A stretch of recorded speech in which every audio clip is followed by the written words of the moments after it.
ఇక బీజేపీకి తెలుగుదేశం జనసేన మధ్య జరిగినటువంటి చర్చలో మనకు అందుతున్నటువంటి సమాచారం ప్రకారంగా ఒక బిగ్ బ్రేకింగ్ ఏంటంటే, ఏదైతే లిస్టు ఇప్పుడు మనకు అందుతున్నటువంటి లిస్టు మనం ఒకసారి చూస్తే, ఆ లిస్టుని కూడా ఒకసారి రెడీగా ఉంది కదా. ఓకే, ఆ లిస్టులో 25 స్థానాలలో బీజేపీ ఏ స్థానాలను ఆశిస్తుంది, అలాగే తెలుగుదేశం ఏ స్థానాల్లో పోటీ చేయబోతుంది, జనసేన ఏ స్థానాల్లో పోటీ చేయబోతుంది అనేటువంటిది ఒక ఇప్పటికే స్పష్టత దాదాపు వచ్చింది. అందులో అభ్యర్థులు ఎవరు అనేటువంటి ఉత్కంఠత కొనసాగుతూ ఉంది. అభ్యర్థులు ఎవరు పోటీ చేయబోతున్నారు, ఎవరు ఎంపీలు కాబోతున్నారు, ఎవరు దేశ రాజకీయాల్లో నూతనంగా నిర్మించినటువంటి పార్లమెంటు భవనంలోకి అడుగు పెట్టబోతున్నారు అనేటువంటిది ఒక ఉత్కంఠత ఉంది. సరే, ఎవరు అదృష్టవంతులు అంటే ప్రజలు ఓట్లేస్తేనే గెలుస్తారు. ఆ ఓట్లేసి గెలిచేటువంటి దాంట్లో అదృష్టం కూడా ఒకటి ఉండాలి. ఆ అదృష్టం ఉన్నటువంటి వాళ్ళే వెళ్ళగలుగుతారు. కొంతమందికి అన్నీ ఉండి పాపం ఆడ ఇది ఉండదు, అదృష్టం ఉండదు. ఒక్కొక్కరికి ఏమీ లేకపోయినా కానీ పార్లమెంట్కి వెళ్ళేటటువంటి అదృష్టం ఉండిద్ది. సరే, ఆ నేపథ్యంలో చాలామందికి ఆ అవకాశం ఏర్పడుతూ ఉంది. సరే, ఈ లిస్టులో మనము చూస్తే మనకు అందుతున్నటువంటి సమాచారం ప్రకారంగా శ్రీకాకుళం నుంచి ఇంక పెద్దగా మార్పు ఏం లేదు. కింజరపు రామ్మోహన్ నాయుడు, ఎర్రవనాయుడు గారి కుమారుడు, ఇప్పటికే 2 సార్లు ఎంపీగా ఉన్నారు. ఇది 3వసారి ఎంపీగా రామ్మోహన్ నాయుడు ఢిల్లీ పార్లమెంట్లోకి అడుగుపెట్టబోతున్నాడు అనుకోవచ్చు. ఎందుకంటే రామ్మోహన్ నాయుడు ఖచ్చితంగా గెలిచేటువంటి అవకాశం కూడా ఉంటుంది. అతనికి ఒక క్రేజ్ ఉంది, అతనికి ఒక అతను ఒక యూత్ ఐకాన్ లీడర్గా తనకంటూ ఒక ప్రత్యేక స్థానాన్ని రాష్ట్ర రాజకీయాల్లోనే కాదు, అదేవిధంగా దేశ రాజకీయాల్లో కూడా, పార్లమెంట్ ఎంపీల్లో కూడా తను ఒక ప్రత్యేక రికగ్నేషన్ తీసుకున్నాడు.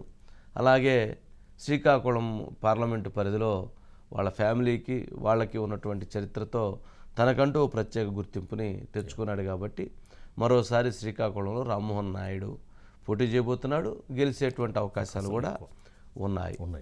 ఓకే, ఇక విజయనగరం సంబంధించి 2-3 పేర్లు వినిపిస్తూ ఉన్నాయి. అందులో కండి చంద్రశేఖరరావు పేరు ఒకటి వినిపిస్తుంది, గేదెల శ్రీనుబాబు పేరు ఒకటి వినిపిస్తుంది.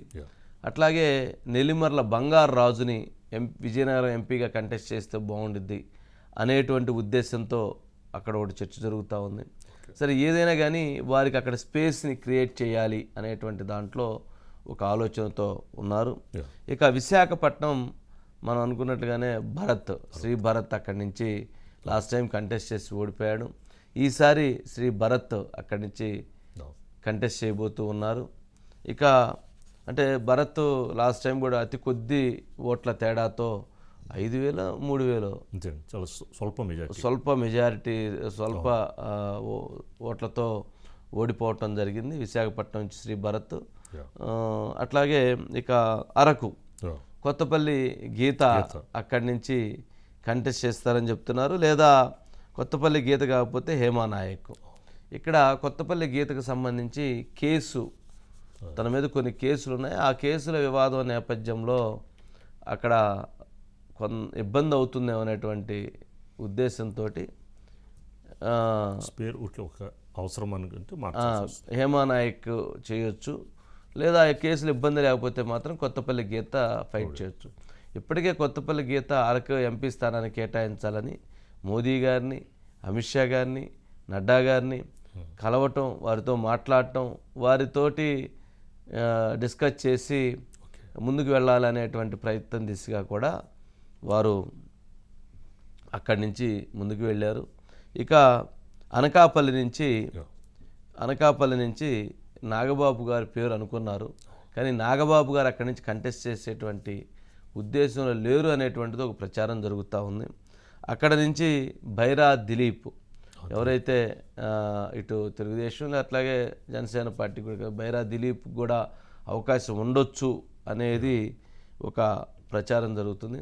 అనకాపల్లి నుంచి 1-2 పేర్లు కూడా ఇంకా వినిపిస్తున్నాయి. కానీ అనకాపల్లిలో అది జనసేన పార్టీ అక్కడ కంటెస్ట్ చేస్తుందన్నారు. అనకాపల్లిలో కనుక పవన్ కళ్యాణ్ గారు కంటెస్ట్ చేస్తారనేటువంటిది ఒక ప్రచారం జరుగుతుంది. దాంట్లో నాకెందుకో ఆయన అక్కడి నుంచి కంటెస్ట్ చేయకపోవచ్చు అని అనిపిస్తుంది. అనకాపల్లి కాకుండా వారు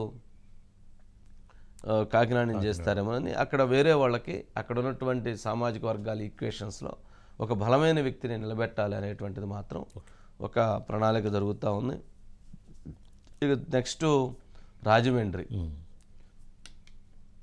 రాజమండ్రి నుంచి దగ్గుబాటి పురంధేశ్వర్ గారు ఇప్పటికే ఎంపీగా చేస్తున్నారు, కేంద్ర మంత్రిగా చేస్తున్నారు, కాంగ్రెస్ పార్టీలో చేస్తున్నారు.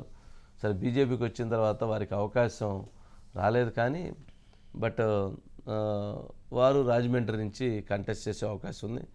గతంలో విశాఖ నుంచి గెలుస్తున్నారు కాబట్టి వారు అక్కడి నుంచి విశాఖపట్నం అనుకున్నారు, కానీ విశాఖపట్నంలో దగ్గుబాటి పురంధేశ్వర్ గారు అక్కడ విశాఖ స్టీల్ ప్రభావం పడుతుందేమో అనేటువంటిది కావచ్చు. శ్రీభరత్ కూడా పురంధేశ్వర్ గారికి బంధుత్వం ఉండటంతో అక్కడ ఆబ్లిగేషన్స్ లేదా ఇంకోటి ఇవన్నీ నేపథ్యంలో రాజమండ్రి సేఫ్ జోన్ అని చెప్పని రాజమండ్రి నుంచి కంటెస్ట్ చేయాలి అనేటువంటి ఉద్దేశంతో అక్కడి నుంచి దగ్గుబాటి పురంధేశ్వర్ గారు పోటీ చేస్తారని చెప్తున్నారు. ఇక కాకినాడ నుంచి ఇందా మనం అనుకున్నట్లుగా పవన్ కళ్యాణ్ గారు కాకినాడ నుంచి కంటెస్ట్ చేయొచ్చు. కాకినాడ నుంచి పవన్ కళ్యాణ్ గారు కనుక కంటెస్ట్ చేస్తే పవన్ కళ్యాణ్ గారు కంటెస్ట్ చేస్తే మరి అక్కడ ఎవరైతే ఉదయ్ శ్రీనివాసు మరి పిఠాపురం అనుకున్నారు, లేదా పిఠాపురము మళ్ళీ ఎమ్మెల్యేగా కనుక కంటెస్ట్ చేసే పనికి పవన్ కళ్యాణ్ గారు కాకినాడ ఉదయ్ శ్రీనివాస్ చేయొచ్చు. కానీ అక్కడ సరే పిఠాపురం కూడా కొంత వివాదం జరుగుతూ ఉంది అక్కడ. సరే పవన్ కళ్యాణ్ గారు రెండింటి దగ్గర నుంచి పోటీ చేయొచ్చు. మరి ఉదయ్ని మరి ఇంకా వేరే ప్లేస్లో ఉంగుటూరా లేకపోతే ఎక్కడ ఇంకెడన్నా అకామిడేట్ చేస్తారేమో చూడాలి. సరే ఏదన్నా కానీ ఇక్కడ కాకినాడకు సంబంధించి జరుగుతున్నటువంటి అంశం. ఇక అమలాపురానికి సంబంధించి గంటి హరీష్ పోటీ చేస్తారు అనేది లాస్ట్ టైం కూడా పోటీ చేసి ఓడిపోయారు. ఈసారి మరలా గంటి హరీష్ రంగంలో దిగేటువంటి అవకాశం ఉంది. ఇక నర్సాపురం నుంచి రఘురామకృష్ణంరాజుకు సంబంధించి ఒక హాట్ టాపిక్ ఏంటంటే ఆయన ఇప్పుడు తెలుగుదేశం పార్టీ నుంచి చేస్తాడా, బీజేపీ నుంచి చేస్తాడా, జనసేన పార్టీ నుంచి చేస్తాడా అనేది ఇంకా తేలనటువంటి కన్ఫ్యూజన్.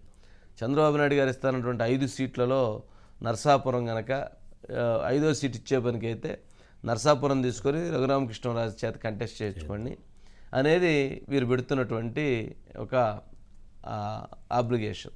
కావున రఘురామకృష్ణరాజుది నర్సాపురం నుంచి ముందుకెళ్ళేటువంటి పరిస్థితి ఉంటుంది.